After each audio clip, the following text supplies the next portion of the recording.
Vamos dar início à apresentação do trabalho Atividade para ensinar semelhança de triângulos usando o raciocínio indutivo. É um trabalho de autoria minha, professor Walter Martins Filho.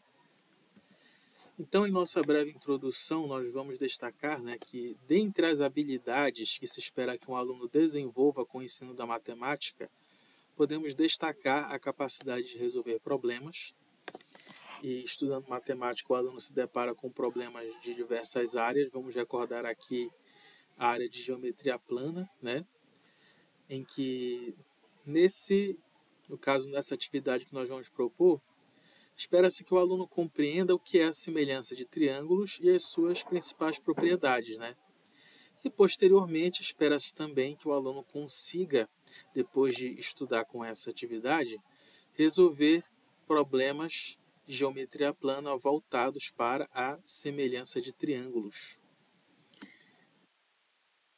Então, de maneira muito direta, nós podemos destacar que o objetivo é descrever uma proposta de atividade para se ensinar os conceitos necessários para se definir a semelhança de triângulos segundo a metodologia de ensino da matemática por atividades.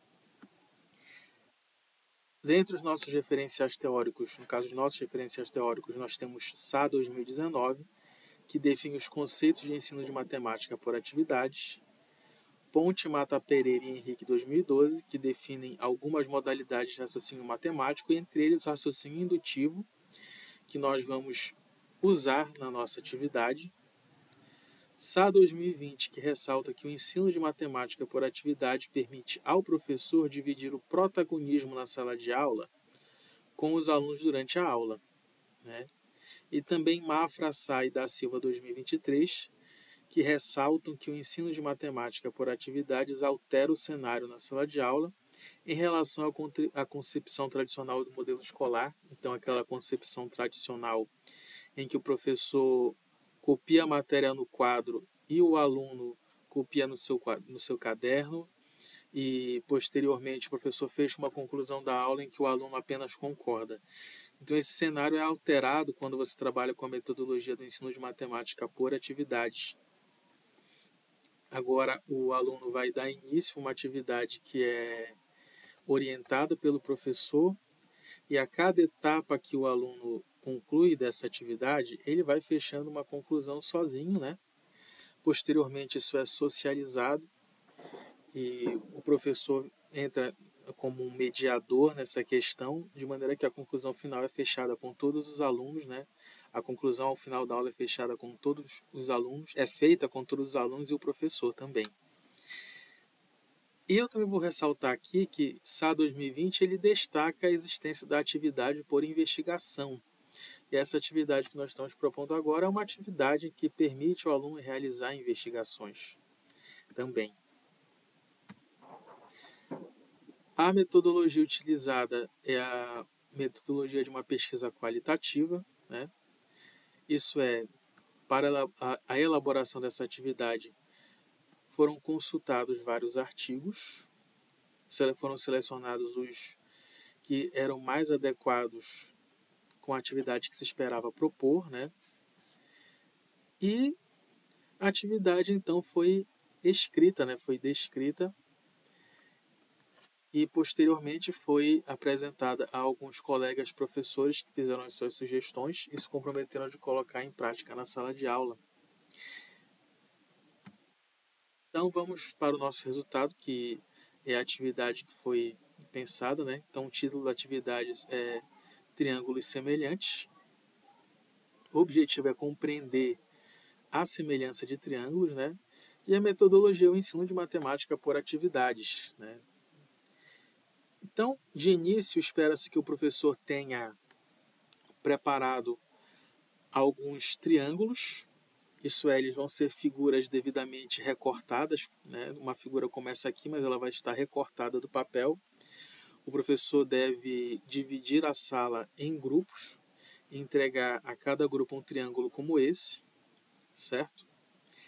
E, de início, o professor vai identificar com os alunos os elementos do triângulo. Ele vai dar nome aos vértices, No caso aqui, os vértices são A, B e C. vai dar nome aos lados, o lado AB, o lado BC e o lado AC, certo? E vai dar nome aos ângulos internos aqui. Nós vamos ter, por exemplo, aqui um ângulo BAC, um ângulo ABC e o ângulo ACB. Tudo isso deve ser feito ainda no início da aula. A sala é dividida em grupos, cada grupo com um triângulo como esse, né, de posse de um triângulo como esse. O triângulo já vai estar recortado previamente, vai ser entregado como um objeto para que os alunos possam investigar. Então, é a etapa 1 da atividade.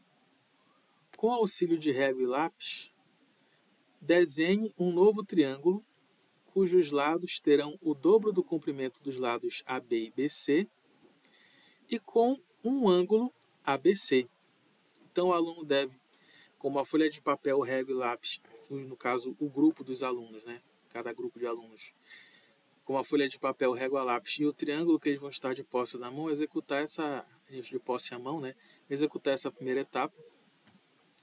Então, eles começam aqui a desenhar um triângulo que tem um dos lados com o dobro do comprimento do lado AB, o dobro do comprimento do lado BC e com o ângulo ABC, como pode ser observado aqui. Posteriormente, o aluno vem e completa esse desenho, certo? No caso, o novo triângulo desenhado, podemos chamar aqui de MNO, né? Em seguida, devem ser feitas as seguintes perguntas aos alunos.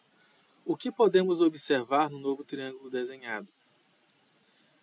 Respostas que se espera para essa pergunta. O novo triângulo desenhado é uma ampliação do triângulo anterior, né? Qual a relação entre as medidas dos ângulos BAC e ACB do triângulo ABC e dos ângulos NMO e MON do novo triângulo? Então, os triângulos NMO e MNON do novo triângulo, não foi feita nenhuma instrução quanto a esses ângulos durante a construção do desenho, mas a resposta que se espera ouvir dos alunos é que esses ângulos, né, internos, no caso, o NMO tem a mesma medida do BAC e o MON tem a mesma medida do ACB. Próxima pergunta. Qual a relação entre o comprimento do lado AC do triângulo ABC e do lado MO? Então, qual é a relação entre o comprimento do lado AC e do lado MO?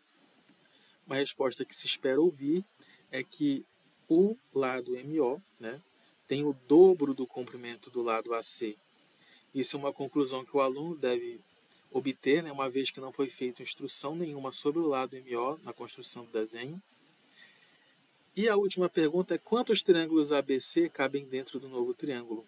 E como ele tem uma figura de triângulo nas duas mãos, ele é perfeitamente capaz, em grupo, né, no caso cada aluno em grupo, de investigar e verificar que cabem 4 triângulos ABC dentro do novo triângulo.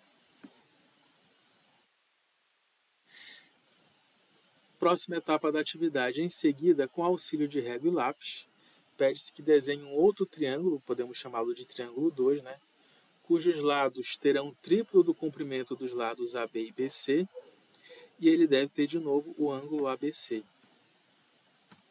Então ele começa a desenhar aqui lados com o triplo do comprimento do lado AB, ele vai ter régua e lápis para ajudar ele a fazer isso, uma folha de papel também. E também um lado que tem o triplo do comprimento do lado BC, né? Então está aqui o triplo do comprimento do lado e também precisa ter o ângulo interno ABC, certo? O aluno vai completar esse desenho de maneira a obter um triângulo como este aqui. Posteriormente devem ser feitas as seguintes perguntas. O que você observa nesse triângulo? Uma resposta esperada dos alunos é que o novo triângulo é uma ampliação do triângulo anterior, que foi dado como uma figura já recortada do papel para cada grupo, né? Qual a relação entre as medidas dos ângulos BAC e ACB do triângulo ABC e os ângulos GFH e FHG? No caso, GFH, FHG, o ângulo é este aqui. A resposta que se espera ouvir dos alunos é que esses ângulos têm a mesma medida, no caso, BAC tem a mesma medida do GFH e o ACB tem a mesma medida do FHG. Penúltima pergunta, qual é a relação entre o comprimento do lado AC e o lado FH?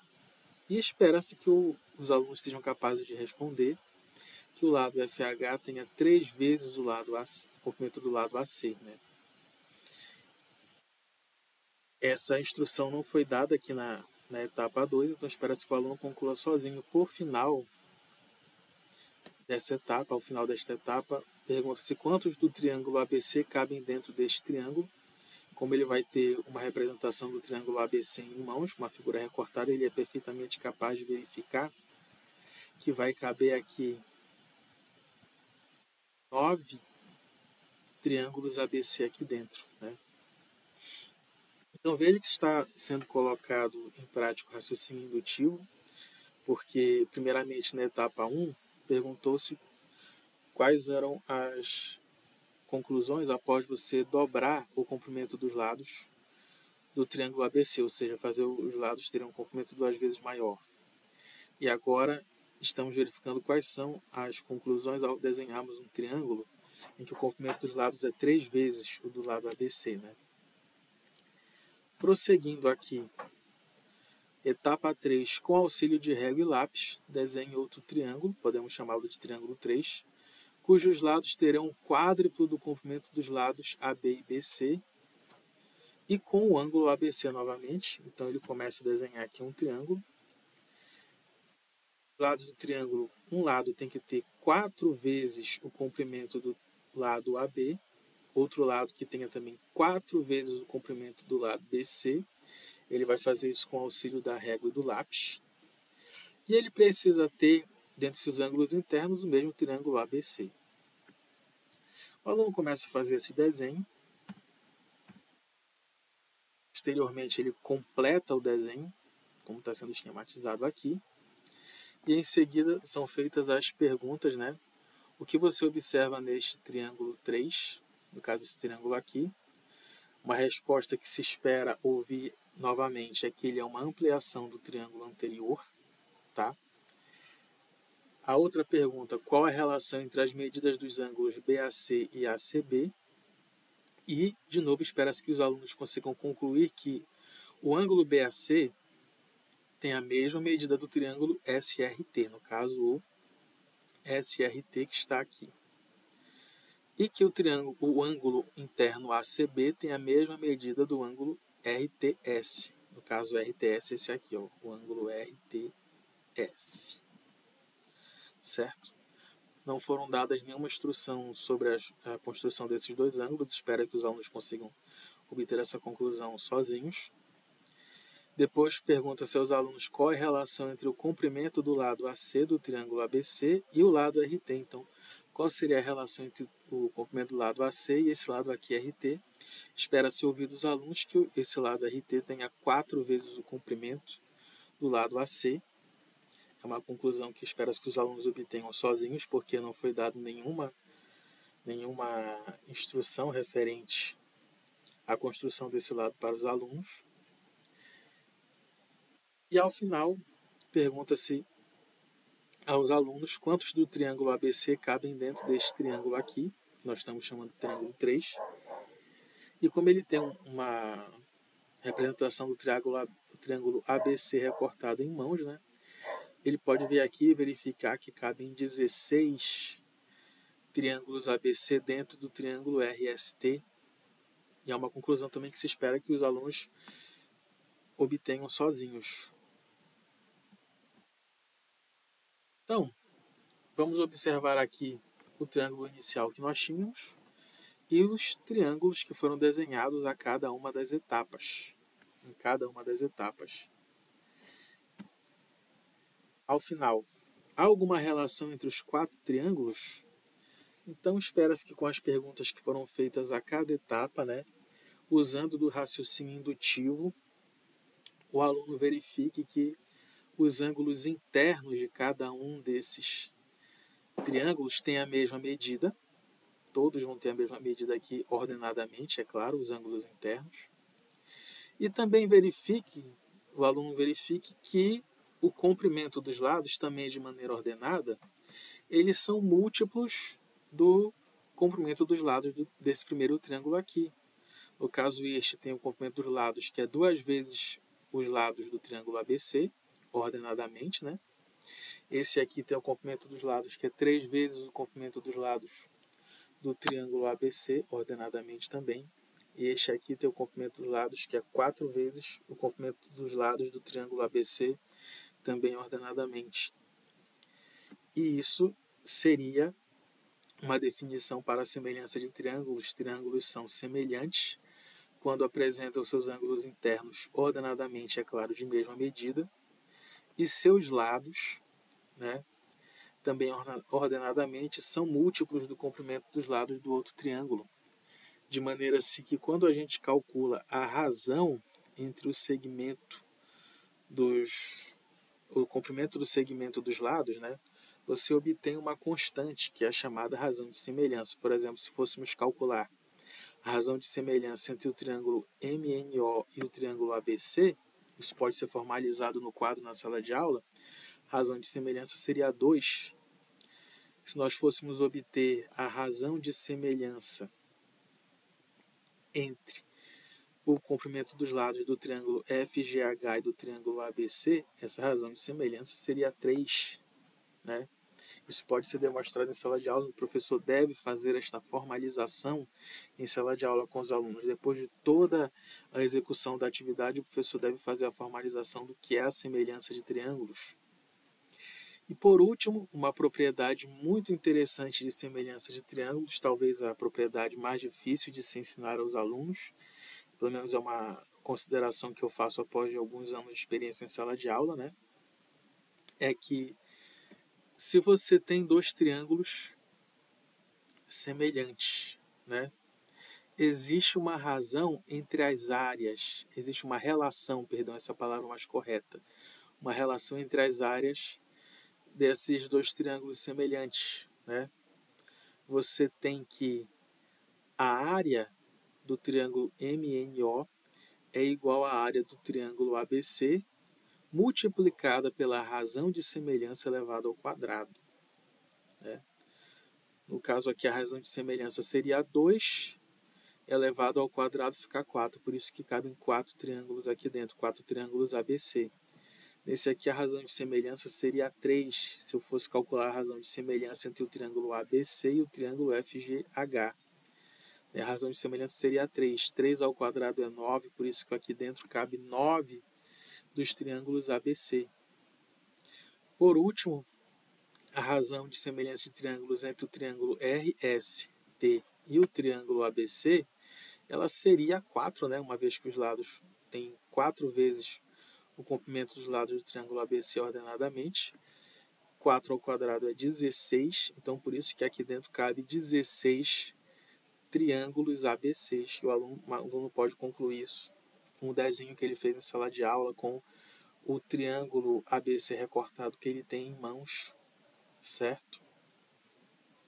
Então é uma propriedade difícil de se ensinar, essa da relação entre as áreas dos triângulos semelhantes, mas com uma atividade como essa, em que o aluno pratica a habilidade de desenho, em que o aluno é ensinado a usar o raciocínio indutivo, fica mais simples de você trabalhar uma propriedade como essa, definir o que é a semelhança de triângulos para os alunos e, posteriormente, trabalhar essa propriedade da relação entre as áreas dos triângulos semelhantes, né? Considerações finais. A atividade proposta pode ensinar aos alunos a resolverem problemas relacionados à semelhança de triângulos. Depois disso, espera-se que os alunos consigam resolver alguns problemas. Conhecendo as propriedades da semelhança de triângulos, os alunos consigam resolver alguns problemas. O raciocínio indutivo foi aplicado a cada etapa, uma vez que, na primeira etapa, o comprimento dos lados do triângulo foi multiplicado por 2, na segunda etapa foi multiplicado por 3, na etapa 3 o comprimento dos lados do triângulo foi multiplicado por 4, então está se colocando em prática o raciocínio indutivo. Outras habilidades foram trabalhadas, como o trabalho em grupo e o caso também, a habilidade de se desenhar, né? Foi pedido aos alunos que desenhassem cada etapa, que isso fosse feito dividindo a turma em grupos, né? E agora o cenário habitual da sala de aula foi dividido, porque a aula ocorreu sem que sem que fosse aquele modelo tradicional de aula em que o professor copia a matéria no quadro, o aluno copia no seu caderno e ao final o professor faz apenas repetir, aliás, o professor dita uma conclusão sobre a aula e o aluno apenas repete esta conclusão. Então agora o aluno executou as atividades devidamente orientado pelo professor, discutiu as conclusões a cada etapa com os seus colegas. Essa conclusão foi apresentada em sala de aula, de maneira que todos puderam dar sua opinião sobre a conclusão, concordar com a conclusão, certo? Então, realmente, o protagonismo na sala de aula foi dividido entre o professor e os alunos e nós fizemos um modelo de aula diferente do modelo de aula habitual. Esses aqui são as referências bibliográficas utilizadas para se pensar nessa atividade, né, que posteriormente deu origem ao artigo, né? E assim eu encerro a minha apresentação.